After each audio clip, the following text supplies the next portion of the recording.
Evet, İngiltere'nin etkisini çok da net görüyoruz. Genel olarak şöyle anlatayım arkadaşlar size. Brunei hakkında görmüş olduğunuz her nokta, yani şimdiye kadar size göstermiş olduğum her şeyin altında aslında bu var. Petrol.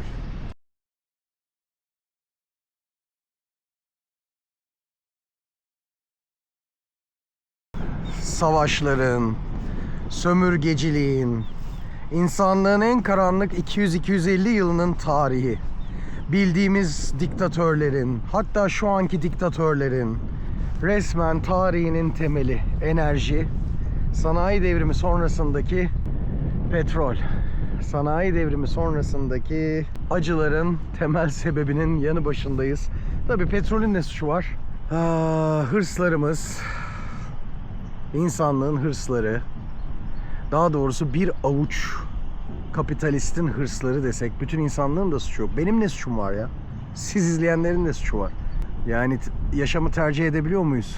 Bize sunulan da değil yani. Bize dayatılan yaşamı yaşıyoruz. O yüzden de bir avuç kapitalistin dersek çok daha belki doğru bir sonuç olur. Ne dersiniz? Sultan üniversitedeyken, Sultan denize girerken, Sultan kuzenleriyle ve okul arkadaşlarıyla, Sultan babası 7 ceddi dedesi, Sultan askerde, Sultan kürek çekiyor, Sultan bisiklete biniyor, Sultan at sürüyor, at onu sırtından atmıyor ve bir yandan da golf sopasını kaldırmış, Sultan halat çekiyor. Her yerde gördüğümüz bu beyefendi de Brunei'nin kralı. Bu da kendisinin eşi. Bu sultanı güneşten koruyor. Eşiyle beraber oturduğu koltuk. Sultanın gümüşten kalem takımı. Sultanın mızrak koleksiyonu. Ok atan birilerini hatırlatıyor bana bu. Arkadaşlar görmüş olduğunuz gibi sultan, yani her şey sultanın Brunei'de. Çünkü Brunei bir petrol zenginliği taşıyor. Yani yeraltı kaynakları çok zengin. Ve bu zenginlik sultanda toplanıyor ve bir şekilde halkada, yani bunu gördük, halkada dağıtılıyor.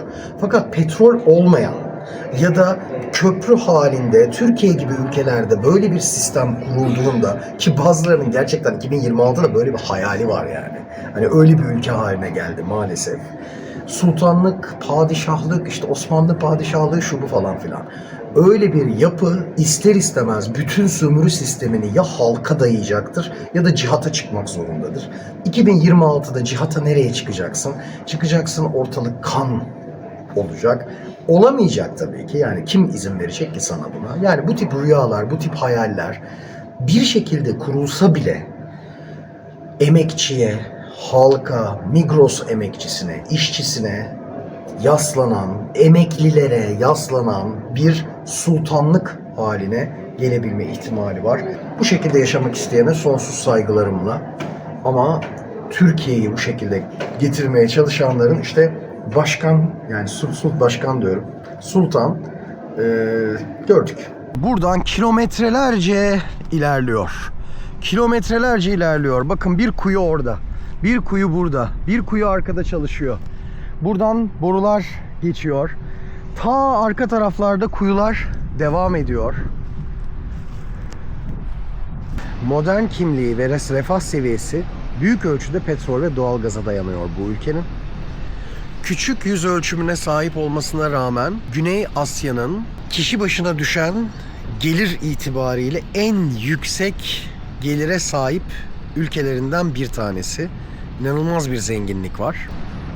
1929'da Seriya bölgesinde petrol keşfediliyor. Bu keşif ülkenin ekonomik yapısını kökten değiştiriyor.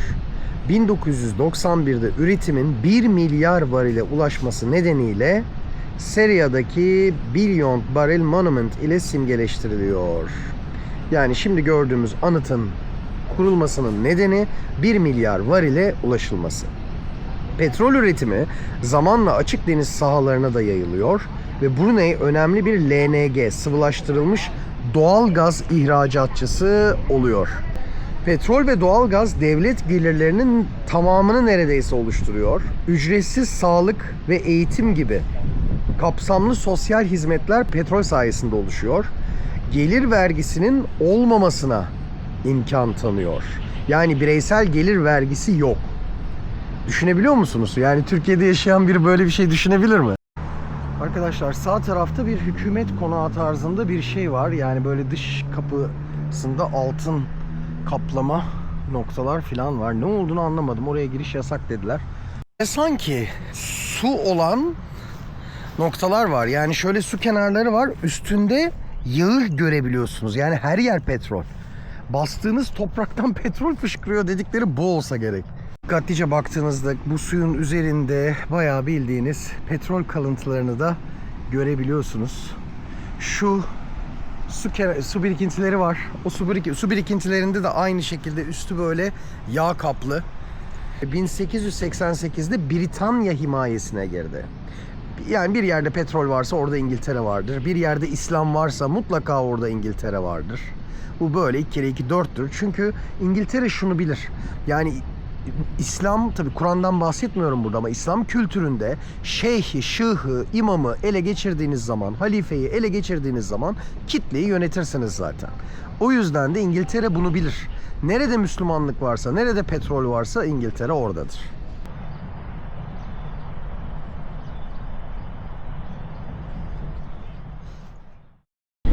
Yani bu videoyu ayrı bir video olarak yapsam, video ismi de şöyle İngiliz burjuvazisi işini bilir şeklinde koysam, algoritma beni yine gömecek. Siz de beğenmiyorsunuz zaten. Beğenilerin sayısı 8-9. Bakalım ne yapacağız. Evet, burayı da göstermeden gitmeyelim. Lumut plajı. Brunei'nin Lumut plajı arkadaşlar. Bakın şu vanayı görüyor musunuz? Petrol vanasını. Ta kıyıdan, arkadan başlıyor, ileriye kadar gidiyor. İleride de gemiler var.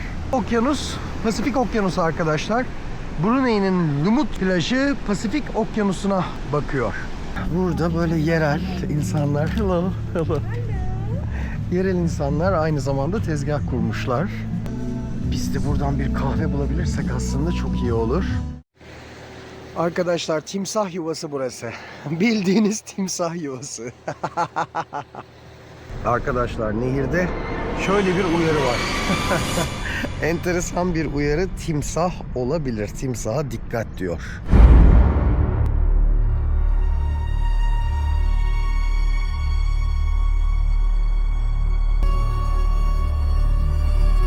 Ortamın yabaniliğini bakın şuradan anlarsınız. Dikkat edin diyor.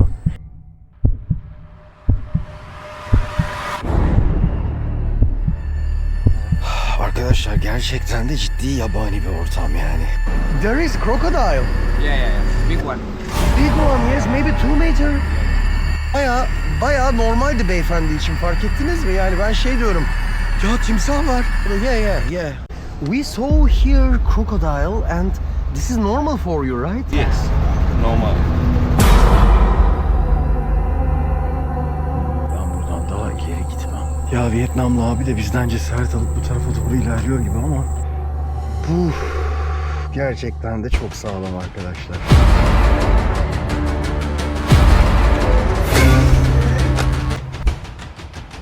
Ben de fazla yaklaşmışım nehre, o da ayrı.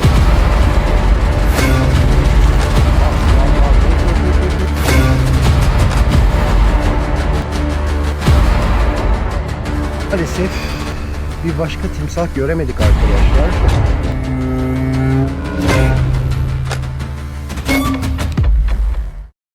Hepinize selam dostlar. Bugün yaklaşık bulunduğumuz noktadan bir 40-45 kilometre kadar ilerledik ve bu nehre geldik. Bu nehir Brunei için oldukça önemli. Bandar Seri Begawan için oldukça önemli bir nehir. Sungai Tutong diye geçiyor. Sungai Malayca'da nehir demek, Tutong Nehri anlamında. Bu nehir özellikle bu bölgeye ekonomik anlamda destek olan en temel nehir. Yani bir yaşam kaynağı diyebiliriz. Sağ taraftan yol akıyor. Gördüğünüz gibi İngiltere sömürgesi olduğu için şeritler ters. Araçlarda şu şekilde direksiyonlar sağ tarafta.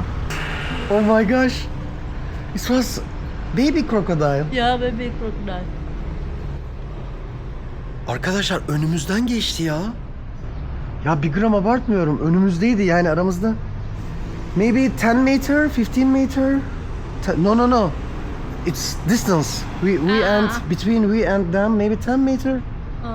Yes. Arkadaşlar nehirde şöyle bir uyarı var. Enteresan bir uyarı. Enteresan bir uyarı. Timsah olabilir. Timsaha dikkat diyor. Timsaha dikkat diyor. Ama bakın şurada güvenli değil sanki. Çünkü hem demir bitiyor hem de nehirle birebirsiniz. Şöyle bacaktan küçük bir koparış gayet mümkün. Mü? Hiçbir fikrim yok. Ah, one bug. Look. Can you see? Yeah, Tom, yeah. Come.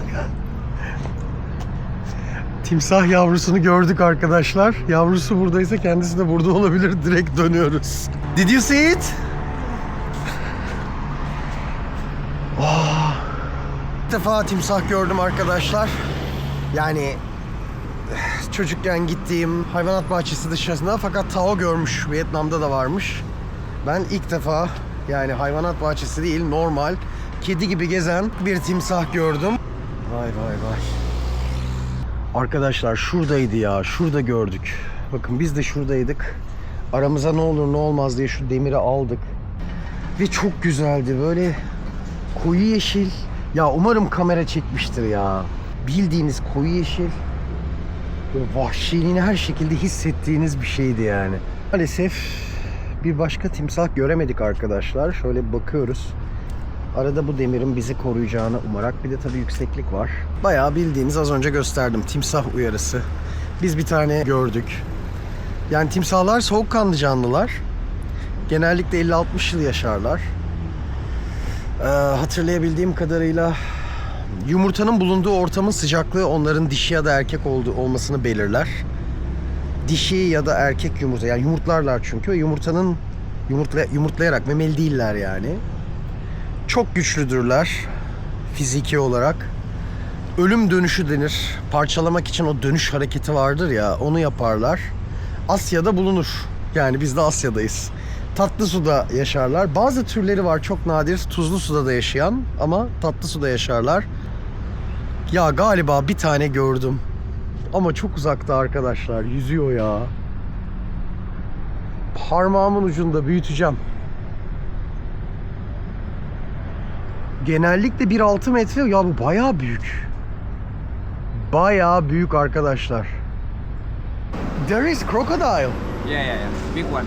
Big one, yes, Yeah. maybe 2 meter. Yeah. Oh my god. And we were walking there. One is coming and we run away. Bayağı normaldi beyefendi için fark ettiniz mi? Yani ben şey diyorum. Ya timsah var. O da yeah. It's normal. Gülümsedi falan yani.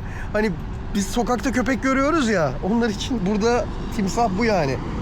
We saw here crocodile and this is normal for you, right? Yes. Normal. Oh my gosh, because I saw another local person and like you smiling and yes, they are living here.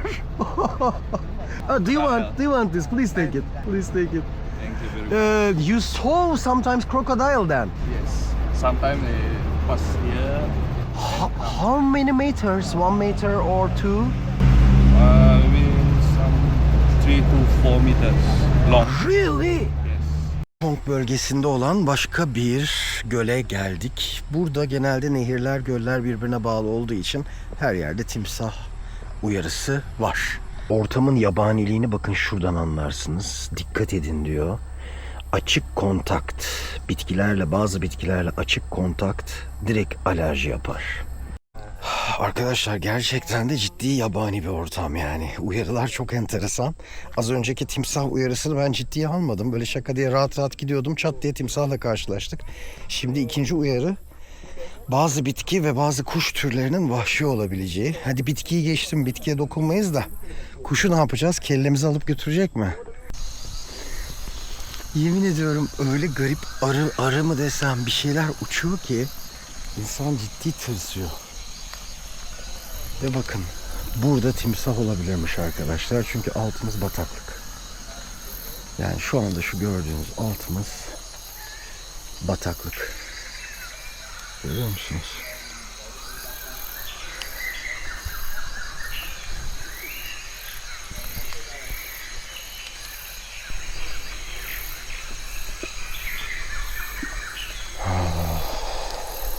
güzel ama ya.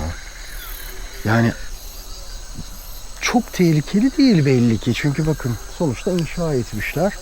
Ama yine de bir sürü uyarı var. Ve hani şu bölgeye girmeyin dedi. Çünkü bakın orada yani az önceki rehberimiz şu bölgeden inmeyin dedi. Şuradan inebiliyorsunuz normalde. Fakat şu kısım yani bataklık nerede başlıyor, nerede başlamıyor bilmiyoruz. Altımız şu anda bildiğiniz bataklık. Ve bir sürü yerde de az önce gösterdim timsah uyarısı var. Şu kelebeği gördünüz mü? Aman, çok güzeldi ya. Yani dostlar şöyle yandan tutayım siz de görün. Ama şuraya da bakın ya. Ya burası da ayrı güzel yani.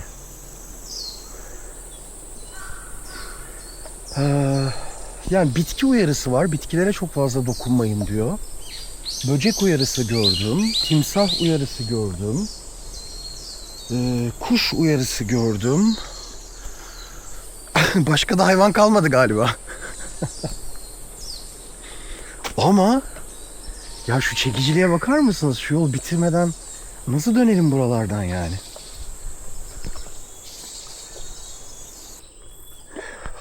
Arkadaşlar altımız bildiğiniz bataklık. Bildiğiniz bataklık. Yani şuraya düşersen öldün. Gerçekten abartmıyorum. Bu kadar timsah uyarısını boşuna yapmasalar gerek. Yani ama herhalde köprünün sağlam olduğunu hissediyorum. Yalnız gruptan bayağı ayrıldım ya. Yani bir vahşi hayvan için tam bir yem olma potansiyeli taşıyorum şu anda. Çünkü grup çok ileride. Grup çok ileride arkadaşlar ve ben çok açıldım. Bakın ta oradalar görüyor musunuz? Bu tarafa da kimse gelmedi ya. Arkadaşlar ben buradan daha ileri gitmem. Yani kaplan uyarısı gördüm. Ben buradan daha ileri gitmem. Çünkü yalnızım. Çok uzaklaştım gruptan. O yüzden de artık yok. Hani bir yere kadar tamam, insan merak ediyor, ilerliyor. Daha fazla ilerliyor, daha fazla ilerliyor ama bir sınırı var yani. Sonuçta bir tahta köprünün üstündeyiz. Hani timsah çıkamaz ama kaplan dersen orada başka bir şey olur. Buradan gelse denize atlasan orada timsah yutacak. Buradan kaplan gelecek. Nasıl yer ya? Nasıl? Yürü. Ya Vietnamlı abi de bizden cesaret alıp bu tarafa doğru ilerliyor gibi ama onu da uyaralım ya. Ne olur ne olmaz.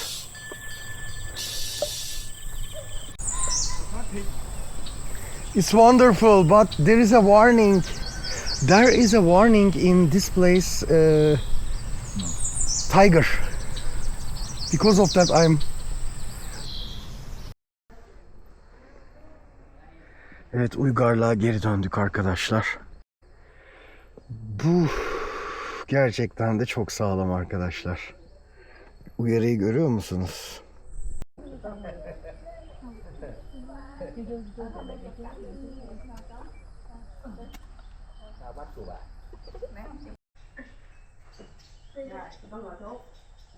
It's wonderful. Some video out of it. Hı hı. Turdaki en güzel ailelerden bir tanesi. Ya sevgi dolu bir aile. Küçük bir kızları var 12-13 yaşlarında ve o kadar tatlı ki hepsi.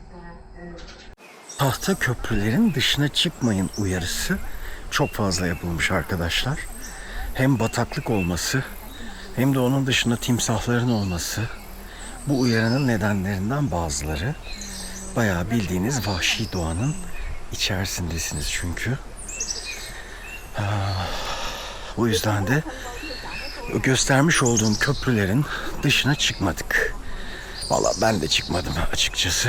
Yani yok, o kadar da değil.